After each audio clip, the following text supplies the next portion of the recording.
as I was interviewing Knobs, and I asked him, "Have you got a story about Nailz?" And I said, "Hey, Oh, any chance that you were, near the Vince's office at the time?" And he said, "No, but I know who was. You apparently yeah, were there. yeah. So I take don't us know through the how entire it. thing." Well, we the Steiner brothers just came in. We were sort of excited about that. We were sort of at the tail end of our run after the LOD and stuff like that. We were in some mixed stuff and everything. The Steiners just came in. We were in Green Bay, Wisconsin, right next to Lambeau Field at the old arena there. And for some reason, you get bored. It's a TV day, and there's a base, there's old locker room. So down in the basement, it was boring down there. I'd go up and walk. There was nothing to do at the catering. And for some reason, I plopped down in the hallway. There's these wooden benches. And John Nord came and sat next to me. We're talking about old times and all this stuff like that. And just to my left was a door, and that was Vince McMahon's office across the hallway. The door's open. I see in there, there's people going in, talking business. Pat, Sarge, the agents in and out. I'm reading me and Nord are just talking there. And all of a sudden, I see Kevin Kelly, which we knew from AWA pretty good. And he was doing the Nailz gimmick, storm by us. And I go, "Hey, Kevin." He didn't say nothing. He had a look in his face, and goes right into Vince McMahon's office. So he sort of like closed the door behind him, but it was open about a foot or so. So I could see both of them in there. And an argument cures about money.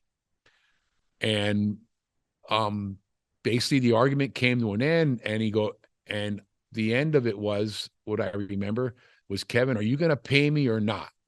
Now, Vince McMahon tried to calm the situation down by sitting down and taking it down a level. So he sat down. Kevin stayed standing up and sort of over the table, yelling in his face. And it was about money, a payoff, I think. And I'm like, I'm looking at what the hell's happening here. Me and John Nord are sitting there. I just ended up that we're sitting in front of it.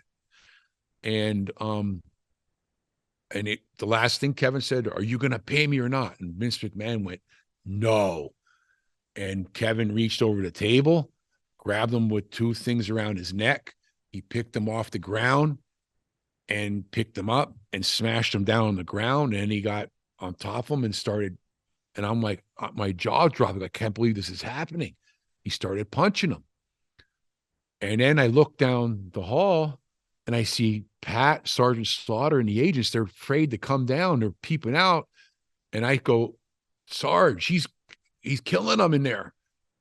And then all of a sudden, then they start running down. And after, but they got there when I think Kevin was on his way out the room. And I see Kevin Kelly walk by me. Takes off that way. I go, "What the hell just happened here?" I couldn't believe it. I didn't want to, it wasn't none of my business. That's an old thing you do, but you don't want to get involved in other people's business. It's a fight or arguments going down between two people. You let it happen. It ain't my place. You know what I mean? Mm-hmm. Um, but that I watched that happen. I mean, um, I I think Kevin was wrestling somebody. I forgot who. Could have been Kevin because of the prison thing against Boss Man. I think he found out Boss Man got paid this. Kevin got paid this. He was upset about it, and I think somebody or people could have maybe stirred that pot a Mm-hmm. little bit and put fire under his ass, because I seen Kevin Kelly in action before. Okay, there's a story I could tell you. It's sort of funny. So we're just, like I said, breaking into business, AWA. So we go to a house show. We drive down. Kurt drives with Kevin Kelly. Kevin has this big Dodge Ram with a big ram on the hood, like a hood ornament on the top of the hood. We drove down with, I think, Sean and Marty. So during the match or thing, all of a sudden you hear not Iron Sheik, Sheik, Adnan. yeah, Adnan Al Casey, which he was on his the Russians and whatnot. He managed the heel. We were around him a lot because of interviews and stuff. So all of a sudden, Sheik Adnan Al-Kaisi's boot is in the shower getting filled with water. He's screaming around, who did this and stuff to my boot and all that kind of stuff, yelling. And I'm like, he comes out. I don't know who, wouldn't touch your boot. I don't know who did it. No, who did this to his boot. So we drive home here to find out. So me, Greg, we were young, so we had to be there first for interviews. We're there at 9 a.m. Greg Gagne would be getting big trouble. So no matter what, we had to sit there and wait to the very end. But we would get in trouble if we weren't there. We were just young, breaking into business. So next one to come in, we're sitting in interviews at AWA office, is Sheik Adnan Al-Kaisi, Boris Zukov, and Soldat Ustinov. And she comes in, everybody, what are you doing? And he said everything was okay and all this kind of stuff.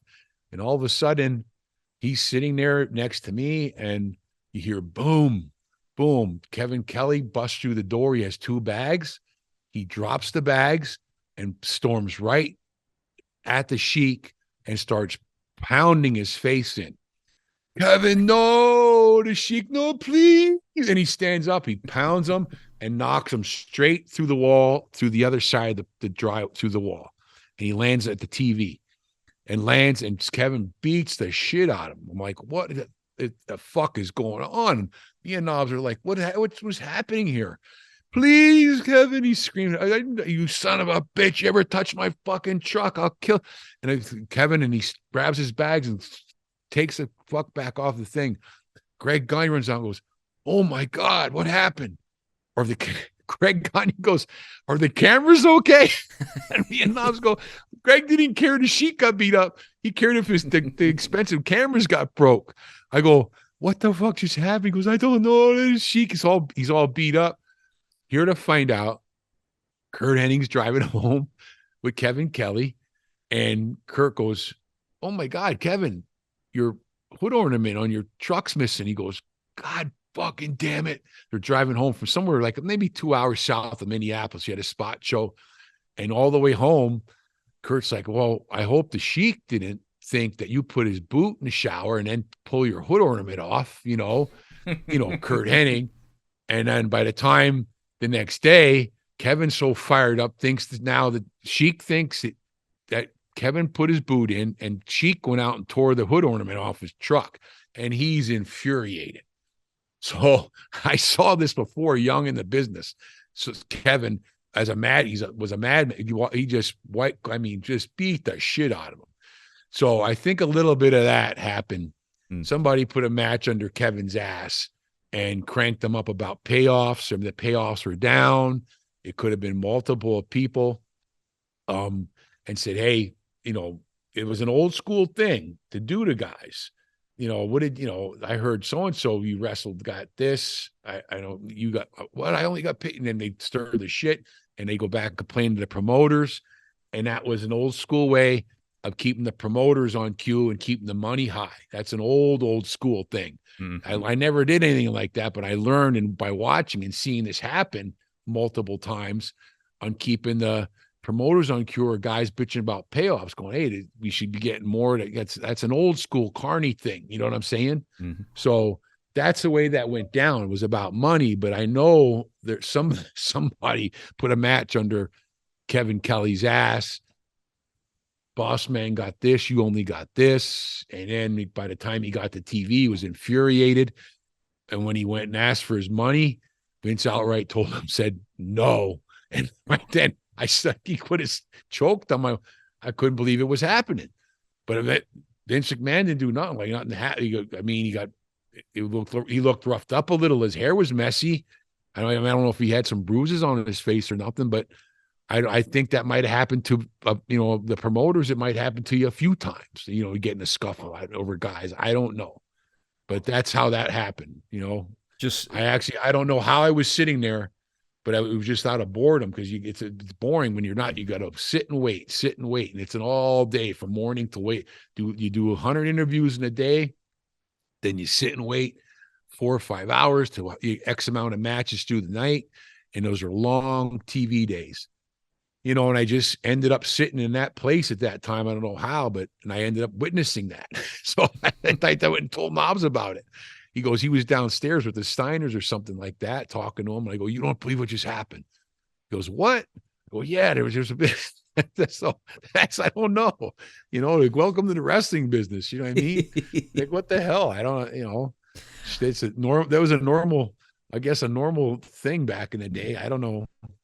You know, With there's one more thing I've got to ask, and then I will let you go. I don't know if it's Brett or someone else who added this sort of thing. Was that apparently Nailz Kevin Kelly was like screaming at a very very high pitch, going, you know, instead of going, "How dare you?" It's like, "How dare you?" You know, that kind of thing. I don't know if Brett said that. high pitched. Oh, he was yelling. Mm. He was like, you know, like, well, you know, F you must, you know, when after Vince, because he said, but are you going to pay me my money or not? And that's the last thing I heard. And Vince McMahon Kevin was standing. Vince sat down, sitting down is like to calm things down. Mm-hmm. You know, he's thinking, and he looked right up at him. He said, no. He went, no.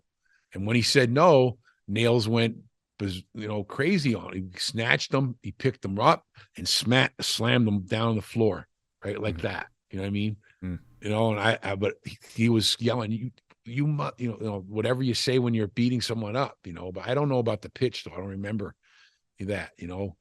I know there was I know it was the phone call afterwards. He makes an accusation to basically deflect police attention, saying that Vince made a pass at him. I think that was the addendum to that. Yes, he did do that.